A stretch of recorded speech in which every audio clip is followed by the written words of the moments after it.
একটা কথা বলার জন্য আসলে মানে এই ভিডিওতে আসা আবার একবার। আমার দেশে গতকালও আমরা কয়েকজন বন্ধু মিলে খুব বেশি আলাপ করছিলাম। রাজনৈতিক বর্তমান পরিস্থিতি কি? কেন এত কিছু হচ্ছে? বা এই জায়গাতে আসলে আমাদের মতো যারা আছি তাদের আসলে সুবিধাই কি বা অসুবিধাই কি? ধরেন আমরা যারা রাজনীতি করি না, মানে ধরেন কোনো রাজনৈতিক দলের সাথে আমাদের যুক্ত যাদের নাই, তাদের কিন্তু একটা বিপদ আছে। তাদের বিপদটা হলো আহ, সঠিক কথা বা যেটা আপনার চোখে দেখা অন্যায় সেটার বিরুদ্ধে কথা বলা। কারণ আপনি যখন অন্যায়ের যেই অন্যায়টা দেখবেন এবং এটার বিপক্ষে কথা বলবেন, তখন এই অন্যায়টা সবসময় কিন্তু সরকার মানে যারা ক্ষমতায় আছেন তাদের বিপক্ষে যাবে। কারণ এখানে খুব একটা আপেক্ষিক জিনিস আছে, সেটা হলো দেখেন, একটা সরকার বা একটা একটা মানুষ বা একটা প্রতিষ্ঠান, আমি যে প্রতিষ্ঠানে এই মুহূর্তে ধরেন আমি যে প্রতিষ্ঠানে আছি, তো এই প্রতিষ্ঠানে যখন আমি কাজ করব, তখন কতগুলো ম্যাটার আছে যেগুলো আমি চাইবো যে আমি প্রতিষ্ঠানের কীভাবে মানে ভালো হয় সে বিষয়গুলো কেয়ার করা। আবার কিছু কিছু মানে প্রতিষ্ঠানের ভালোর সাথে আমার আমার চারিপাশটা জড়িত। মানে ধরেন একটা এক্সাম্পল বুঝাই, এই প্রতিষ্ঠানের আমি ছোট্ট দিয়ে বুঝাই। যেমন আমার অফিসের আমার রুমে একটা রুম স্প্রে লাগবে। এখন এই রুম স্প্রেটার যে কী বলা স্মেল হবে, সেই স্মেলটা নিশ্চয়ই আমার আদলে হবে, মানে আই থিঙ্ক আমি যেহেতু সেটা দায়িত্বে আছি সেটা আমার আদলে হবে। এখন এই স্মেলটা যারা আসছেন মানে আমার অফিসে আমার সাথে যারা বসছেন মিটিং করছেন, সকলের কি ভালো লাগবে? আমি আবার প্রশ্ন করি, আমার অফিসের স্মেলটা কি সকলের ভালো লাগবে? আমার কাছে মনে হয় না, সকলের ভালো লাগবে না। আমার ভালো লাগে বলে আমি সেটা ইউজ করছি, কিন্তু অন্যের যে পরিপূর্ণভাবে ভালো লাগবে এটা কিন্তু ভুল সিদ্ধান্ত, কখনোই ভালো লাগবে না। কিন্তু কথা হলো যে আপেক্ষিক জায়গা থেকে সেটা স্মেলটাকে মানে অ্যাভারেজ ভালো নাকি একদমই খারাপ। এখন আমি তো নিশ্চয়ই ময়লা কোনো দুর্গন্ধযুক্ত বিষয় এখানে ইউজ করব না, আমি অবশ্যই সুগন্ধযুক্ত কিছু ইউজ করব। এখন সেক্ষেত্রে আমাকে চিন্তা করতে হবে যে কোনটা মোরালি ব্যবহারযোগ্য বা কোনটা সব জায়গায় ব্যবহার করা যায়, কোনটা কোন স্মেলটা সকলের কাছে মোটামুটি গ্রহণযোগ্য হবে, সেই জায়গাটাকে ফাইন্ড আউট করা। এখন সেই জায়গাটা যদি আমরা সঠিকভাবে না করি তাহলেই কিন্তু আমাদের জন্য সমস্যা তৈরি হচ্ছে। আপনাকে একটা কথা বলি, জুলাই আগস্ট বিপ্লবের আগে আমরা যারা মানে লিখতাম বা লিখতাম, ছোটোখাটো লিখি, যেমন আমি ব্যক্তিগতভাবে বলি, আমি অল্প টল্প লিখতাম, কোনো রাজনীতি দল করতাম না, যেটা আমার কাছে ভুল মনে হতো সেটার বিপক্ষে লিখতাম, যেটা অন্যায় মনে হচ্ছে সেই যৌক্তিক দাবিগুলো লিখতাম। তো সেই সময় যারা মানে সরকারি রাজনীতি করতেন, তো তাদের অনেকের আমি হুমকি শিকার হয়েছি, অনেকের, মানে এটা কোনো বলার শেষ নাই। কেউ আমার বাড়িতে নিয়ে দেখে যাবে, কেউ আমাকে এখানে করবে, কেউ আমাকে মেসেঞ্জারে হুমকি দিয়েছে এটা লেখা যাবে না, কেউ আমাকে ব্লক করছে, কেউ রিপোর্ট করছে, অনেক ব্লা ব্লা, এর শেষ নেই। মানে এমন হয়েছে যে আমি লেখালেখি করে আমার বই কিনছে না, এই শুধুমাত্র আমার সাথে এই দ্বন্দ্বের কারণে যে সে এই বিষয়কে লেখে এই জন্য তার বই কেনা যাবে না বা তার বই নিয়ে প্রচার করা যাবে না। এরকম অনেক ধরনের আছে, মানে আমরা ছোট মানুষ যারা তারা এরকম ফেস করছি, বড়রা নিশ্চয়ই আরও বেশি ফেস করেন, মানে বড় বলতে বলছি যিনি যার অনেক বেশি ফলোয়ার তার ফেস করার জায়গাটা আরও বেশি, যার মানে খ্যাতি বেশি তার বিড়ম্বনা বেশি, বিষয়টা এরকম আর কি। কিন্তু বাট আপনাকে চিন্তা করতে হবে যে আপনি কি সঠিকটা বলবেন কি না, সঠিকটা বলার অথরিটি, সঠিকটা বলার টোন আপনার আছে কি না, আপনাকে বলতেই হবে। কারণ আপনি যদি ন্যায়ের সঙ্গে থাকতে হয় আপনাকে বলতে হবে, সেখানে আপনার কিছু কিছু বাধা আপনার আসবে। এই কথা বলার কারণটা হলো আজকে এই দিনে দেখেন আমরা যারা কথা বলেছি অনলাইনে বা বিভিন্ন জায়গায়, তারা বেসিক্যালি এই যে কথা বলতে গিয়ে লিখতে গিয়ে আমরা ফেস করেছি যে আমাদেরকে বিভিন্ন জায়গায় বাধা দেওয়া হচ্ছে, কথা বলতে আমাদের গলা মানে আমাদের কলম আটকে ধরা হচ্ছে। এই জায়গাগুলোকে বের হওয়ার জন্যই আমরা বাক স্বাধীনতা চেয়েছি। নির্বাচনে ভোট দিতে পারি নাই বলে ভোটের অধিকার নিয়ে কথা বলেছি। যেই ভোট আমি না দেওয়ার এই গত 15 বছর দিতে পারি নাই, সেটার জন্য তো আমি কথা বলবো। আমার অধিকারের ক্ষেত্রে আর কে কথা বলবে আমি যদি সোচ্চার না হই? আমি কি আশা করবো যে আমার অধিকার নিয়ে আরেকজন কথা বলুক? আগে আমাকে বলতে হবে, দেন অন্যজন বলবে। তো সেটা বলেছি, আমরা অনেকেই বলি। তো আমাদের অনলাইন থাকার কারণে আমরা বিভিন্ন বিষয় নিয়ে অনেকে কথা বলে।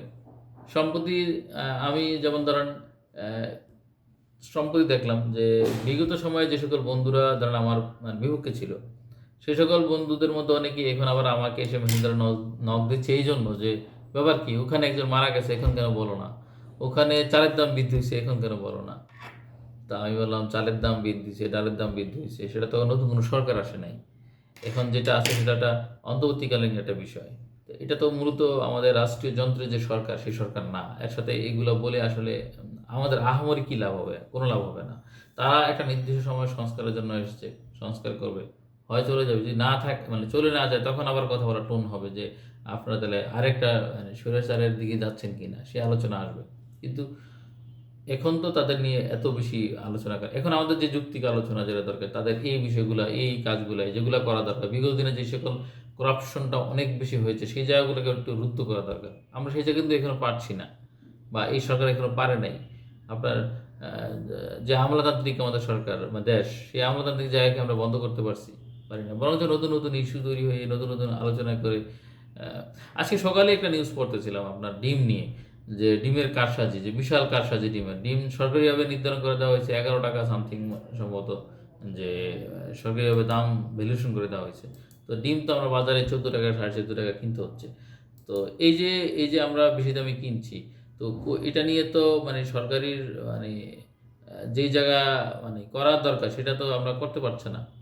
তো এখন এটা নিয়ে কী বলবো? ডিমের কারসাজি তো হচ্ছে, সিন্ডিকেট হচ্ছে, ব্যবসা। ওখানে আমি 71-এর একটা নিউজ পোর্টাল আমি দেখলাম, তো ওখানে আমি ডিটেলস পড়তে গিয়ে দেখলাম যে টোটাল একটা বিশাল সিন্ডিকেট এখানে জড়িত ডিম নিয়ে। হ্যাঁ, সরকারিভাবে বাহিরে মানে, এবং এই যে এত অতিরিক্ত মূল্য হচ্ছে, সেটা কিন্তু নর্মালি যারা মানে বিক্রেতা মানে উৎপাদনকারী, তারাও কিন্তু পাচ্ছে না। তো এটা নিয়ে কথা তো বলতেই হবে, আমরা বলছিও রীতিমতো সবাই। কিন্তু এর বাইরেও একটা জিনিস দেখলাম সম্প্রতিকালে, যেটা আমার কাছে খুব খারাপ লেগেছে। ধরেন আমি আমার একজন মানুষকে চিনি, যে বিগত সময়ে সরকারি বিভাগে কথা লিখতেন। তো এখন টুকটাক কোনো বিষয় নিয়ে যখন আলোচনা করে, যৌক্তিক আলোচনা বা আলোচনার খাতিরে যখন আলোচনা করে, তখন সেখানেও এসে এখন নতুন একটা পক্ষ তার আমাদের বিভক্তে চলে যাচ্ছে, কথা বলার কারণে, বলার টোনের কারণে। এখন তারা এখনো সরকার না, তারা এখনো হয়তো আগামীতে সরকার গঠন করতে পারে। দ্যাটস গুড, আলহামদুলিল্লাহ। আমরা তো অবশ্যই ফ্যাসিস্ট থেকে মুক্তি হয়েছি। তো আমরা চাইবো যে রাজনৈতিকভাবে যে দলই আসা দরকার, নির্বাচনের ভোট যেটা বলা হয়, ভোট যুদ্ধে, আমরা জানি সংখ্যাগরিষ্ঠ যারা আছে তারাই আসবে। তো এটা নিয়ে কোনো মানে আলোচনা নাই। মানুষ যাকে ভোট দিবে সেই আসবে। আমাদের ভোটের অধিকার হোক। মানুষ যদি কালাচানকে ভোট দিয়ে মনে করে যে সে দেশের সেবা করবে, তাহলে মানুষ একে ভোট দিয়ে দেখুক যে তাকে সেবা করা যাচ্ছে কিনা। এটা তো অন্য কারো বলার কিছু নাই। কিন্তু এই যে চট করে অন্যের মানে বিপক্ষে চলা যাওয়া, অন্যের বিপক্ষে কথা বলা, এই যে একটা মানে চট করে কোনো কিছু করে ফেলা, সিদ্ধান্ত নিয়ে ফেলা, যে আমি এই সিদ্ধান্ত নিয়ে ফেললাম যে অমুক খারাপ, অমুকে ভালো না, এই জায়গাগুলো আমাদের খুবই সমস্যা, এবং এটা আমাদের সোচ্চার হওয়া উচিত। আমরা কোনো কিছুই একজন সম্বন্ধে না জেনে চট করে এটা বলে ফেলা, এটা খুবই সমস্যা আমাদের ক্ষেত্রে, এবং আমাদের বাঙালিদের ক্ষেত্রে এটা মনে হয় সবচেয়ে বেশি। আমরা দ্রুত কোনো একটা সিদ্ধান্ত ধরে যাই। ধরেন আগে আমি রাস্তায় একজন মেয়েকে দেখলাম, হুট করে ভালো লেগে গেল, ভালোবেসে ফেললাম, হা তাকে ছেড়ে আমার ঘুম হচ্ছে না। কিছুদিন পরে জানলাম তার সেই মেয়ের 10টা বয়ফ্রেন্ড। আমাদের অবস্থা সেই জায়গার মতো অবস্থা। হ্যাঁ, রাস্তায় একটা কিছু দেখলাম, ধরেন একজন লোক হুট করে একটা ভালো কাজ করতেছে রাস্তায়, আমি দেখি তার প্রেমে গেলাম, কি ভালো কাজ, কি মধুর, কি মধুর। কত ভয় জানলাম সে তো আকাম কুকাম করতে করতে ক্লান্ত, এই জন্য একটা ভালো কাজ করছে। মানে আমাদের এই যে চট করে কাউকে পছন্দ করে ফেলা, চট করে কোনো কিছু করে ফেলা, এই জায়গাটা আমাদের রেহাত হওয়া দরকার, আমাদের এই জায়গা থেকে বেরিয়ে আসা দরকার। কোনো কিছুই চট করে করা যাবে না, আবার কোনো কিছুই চট করে ভুল সিদ্ধান্ত দেওয়া যাবে না। আমাদের সিদ্ধান্তগুলো নিতে হবে তার গঠনমূলক, তার সকল কিছু জেনে বুঝে এবং তাকে জাস্টিফাই করে, তখন আমরা সিদ্ধান্ত নিতে হবে। এই যে হুট করেই কাউকে মানে বিপক্ষে চলে যাওয়া, যেমন আমরা রিসেন্টলি যেমন জামাত শিবিরের বিপক্ষে অনেকেই কথা বলছেন, আবার পক্ষেও কথা বলছেন। এখন এই যে তাদের বিরুদ্ধে কথা বলা, এই যে কথা বলার যে টোন, হুট করে বলে ফেলা, এটা আমাদের ঠিক না। আবার বিএনপির বিরুদ্ধে, বিএনপি আমি রাজনীতি করলে বললাম, বিএনপির এই হয়েছে, বিগত দিনে এটা ছিল, এটা খারাপ করেছে। এখন বিগত দিনে যারা খারাপ করেছে, তারা তো এতদিন শিখেছে, অবশ্যই তারা আগামীতে ভালো করতে পারে, এতে অস্বীকার করার কিছু নাই। তারা বিশাল একটা দল, এদেশে একটা বড় রাজনৈতিক দল। এখন তাদেরকে আমাদের কোনো না কোনোভাবে বিশ্বাস করতেই হবে, এবং বিশ্বাস না করা আমাদের উপায় নেই, কারণ আমাদের বিকল্প বলতে এরাই। কারণ আমরা বিগত দিনে আমাদের দেশের রাজনীতির সিস্টেম ছিল, আমার মনে হয়, আমার এই ছোট্ট অভিজ্ঞতায়, রাজনৈতিক যেই প্যাটার্ন আমাদের দেশে, সেই প্যাটার্নে আমাদের রাজনৈতিক দলগুলো, বড় রাজনৈতিক দলগুলি অন্য ছোট দলগুলোকে কাজ করতে দেওয়া হয় নাই, ফিল্ড ওয়ার্ক করতে দেয় নাই। মানে আপনি যদি মানুষের সাথে না মিশেন, কাজ না করেন, তাহলে মানুষ আপনাকে চিনবে কী করে? এখন আপনি যে কাজ করতে দেন নাই সেটা তো আপনি নিয়ে কথা বলছেন না, কারণ আপনি সেই জায়গা নিয়ে কথা বলার আপনার ধরন জানেন না। আপনি ধরুন যেটা জানেন সেটা হলো তাকে ব্লক করা, তাকে আটকে দেওয়া। তাকে আটকে দিলেই মনে হয় যে আপনি জিতে গেছেন, নাকি? এটা তো ভুল। আপনি তাকে আটকে দেওয়াটা জিতে যাওয়া না। আপনাকে জিততে হলে যৌক্তিক বিষয়গুলোকে প্রেজেন্টেট করে তার বিপক্ষে কথা বলতে হবে, সেটা যে কোনো দলের হোক, সরকার দল, বিরোধী দল বা যে কোনো দল। রিসেন্টলি যেমন আপনি দেখলাম আপনার যে ত্রাণ সামগ্রী নিয়ে হাসান আব্দুল্লাহ এবং সাজিদ নিয়ে কথা হয়েছে, তো তাদের বিরুদ্ধে কথা বলেন, তারা যেটা অন্যায় করেছে সেই কথাটা বলেন। ত্রাণ নিয়ে তারা প্রতি ঘন্টায় ঘন্টায় আপডেট দিচ্ছেন, প্রতি ঘন্টায় ঘন্টা তাদের পেজে বা বিভিন্ন জায়গায় তারা আপডেট দেওয়ার চেষ্টা করেছেন। তো আপনি সে আপডেট না দেখে, তাদের যে মানে জায়গাগুলো না দেখে তাদের বিরুদ্ধে টাকা আত্মসাতের কথা বলতেন, সেটা তো ভুল ছিল। টাকা আত্মসাতের কথা না বলে আপনি বলতে পারতেন যে তারা এই মুহূর্তে টাকা উঠাইছে, সেই টাকা তারা সঠিকভাবে বন্টন করে নাই, সেটা নিয়ে আপনি কথা বলেন। কেন তারা দিতে পারলো না? হ্যাঁ, তারা আবার নিজের স্বীকার করছে, তাদের যে জনবল বা অন্যান্য বিষয়গুলো নিয়ে তারা মানে স্বীকার করছে। এখন আপনার যেই জায়গাটা তাদের আলোচনা করার, সেই জায়গাটা নিয়ে আলোচনা করুন। তাদেরকে যেই জায়গাটাতে খারাপ বলা যায় সেই জায়গাটা নিয়ে খারাপ বলুন, কিন্তু তাদের যেই জায়গাটায় খারাপ বলা যায় না সেটা নিয়ে তো আলোচনা আমাদের করা উচিত না। তো এই জন্যই বললাম যে আমাদের এই চট করে কাউকে খারাপ বলা, চট করে কাউকে ভুল মানে প্রেজেন্টেট করা, এই জায়গাটা আমাদের খুব বড় সমস্যা। এবং এতে করে আপনার যারা কথা বলে, কথা বলতে চায়, সত্য বা ন্যায় বা তার দৃষ্টিতে যেটা ভালো বা মন্দ, যে কথা বলার টোন, এই টোনটাকে রুদ্ধ করা হয়। আপনি যদি ধরেন একজন মানুষ কথা বলতেছে যে এই জিনিসটা ভুল, তো এখন আপনি সেই ভুলের জায়গায় আপনি ব্যাখ্যা করতে পারেন যে এটা ভুল না, এটা এই এই কারণে সঠিক। এখন আপনি হুট করে এসে তার ভুলের বিপক্ষে সংজ্ঞা দিলেন কি, যে এই বেটায় তো আমার বিপক্ষে কথা বলছে, এই বেটায় তো আমাকে ধ্বংসের কথা বলতেছে, এটা কিন্তু ঠিক না।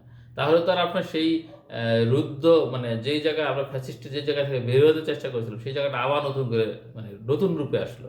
এটা কোনোভাবেই আমি আমার জায়গা থেকে কখনো সমর্থন করি না। আমি মনে করি আমি মিনহাজ যেমন মানে সঠিক কথা বলতে পারি, আমি মিনহাজের ভুল কথা হইতে পারে, কারণ আমি তো মানুষ, আমি তো জিন আর ফেরেশতা না। আমার তো ভুল হতে পারে। আপনি আমাকে আমার ভুলটাকে শুধরে দিয়ে মানে দেখিয়ে দিয়ে আপনি আমার ভুলটা নিয়ে আলোচনা করেন, কিন্তু আমাদের সেই জায়গাটা নাই।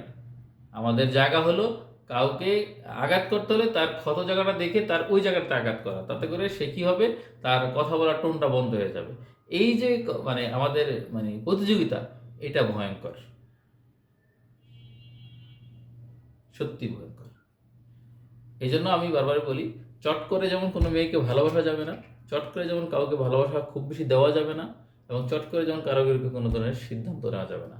আপনাকে সিদ্ধান্ত নিতে হলে ভেবে চিনতে জেনে বুঝে তখন সিদ্ধান্ত নিতে হবে, এবং তখন বলতে হবে যে ইনি খারাপ, এই জন্য খারাপ, এই পয়েন্টের কারণে আমি ওনাকে খারাপ বলছি, এই পয়েন্টের কারণে আমি ওনাকে এই দলের বলছি, এই পয়েন্টের কারণে আমি ওনাকে মানে আমি ঘৃণা করি।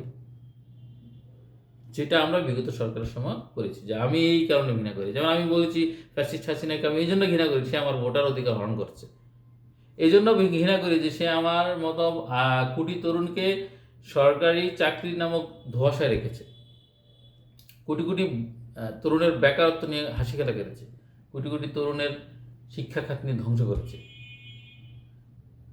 চুরি লুট তো অহরহ করেছে, যেগুলো এখন মানুষ হাজার হাজার কোটি টাকা দেখেছে। আমরা যারা সামনে থেকে দেখেছি তখন অনেক সময় বলতেও পারিনি, কিন্তু আমার যে ভোটার অধিকার সে হরণ করেছে, আমার যে কথা বলার টোন সে বন্ধ করে রেখেছে, সেটা তো আমি দেখেছি। আমি সেই জন্য তাকে ঘৃণা করতাম। আমি বিশ্বাস করি আপনারাও যারা কথা বলেন, কথা বলতে চান, তাদের ক্ষেত্রে, এবং যারা সমালোচনা করতে পছন্দ করেন তাদের ক্ষেত্রে আপনারা তাদের আলোচনা করুন, সমালোচনা করুন, তবে জেনে বুঝে এবং সঠিক উপায়। তাতে করে কারো প্রতি আপনার হিংসা মনোভাব অথবা শত্রুতা তৈরি হলেও আপনার জায়গাতে কোনো কিছু যায় আসবে না, কারণ আপনি মনে মনে এতটুকু স্থির থাকতে পারবেন যে আপনি সত্য এবং সঠিক পথে আছেন। তাই আসুন, চট করে দেশে ঢোকার মতো চট করে কোনো সিদ্ধান্ত যেন আমরা না নিই। ভালো থাকবেন সবাই। আসসালামু আলাইকুম রহমতুল্লাহ।